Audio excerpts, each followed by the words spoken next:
Madlang people, mabuhay! Ayan, madlang people. To this vlog ay tuturuan ko kayo kung paano magluto ng tapioca pearl. Ito siya, yung sago na puti. Ito ay aking hinugasan na mga madlang people. Ayan, at ready na to siya para isalang.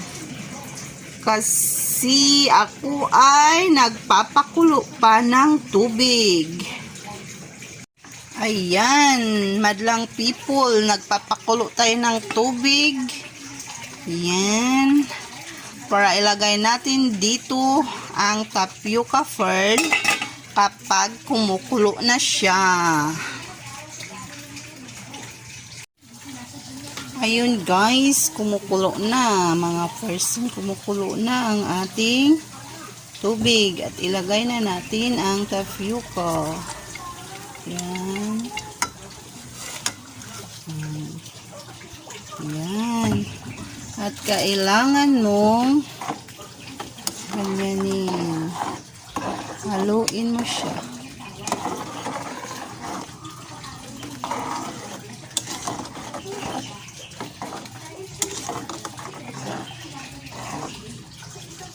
At tatakpan natin.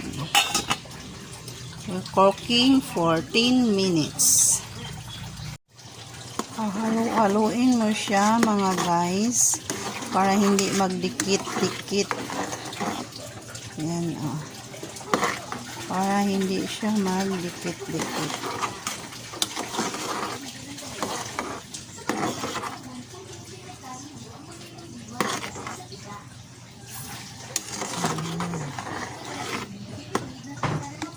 Every 1 minute or 2 minutes, haluin mo siya para hindi magdikit-dikit ang ating tapioca. Ayan guys, ano siya? Ano na yung tubig, kunti na lang kasi 'di ba, nag-ano na siya. Lumalaki na yung tapioca. Kaya need nating dagdagan ng tubig. Yan, dagdagan ko ng tubig. Yan siya.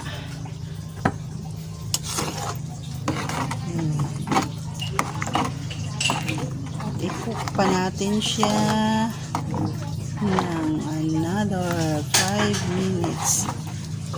Ayan.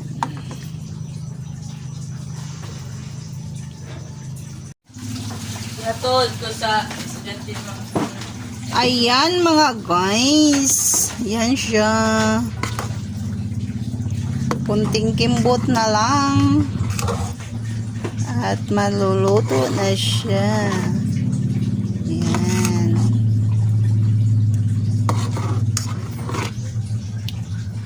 Haluin nyo siya mga guys kasi sa ilalim pag hindi nyo hinalo tututong didikit sa ating kaldero. Ayan. Guys, isa yung ilabot na rin sa lugar.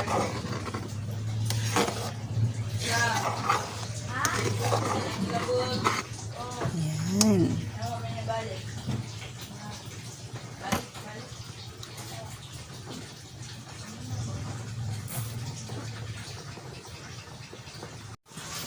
Ayan siya guys, kumukulo-kulo. Yan.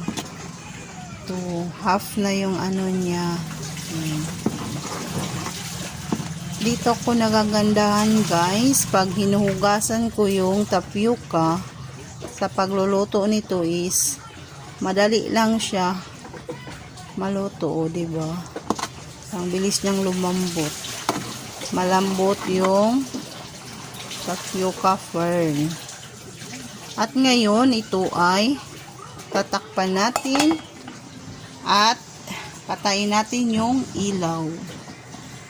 Yan.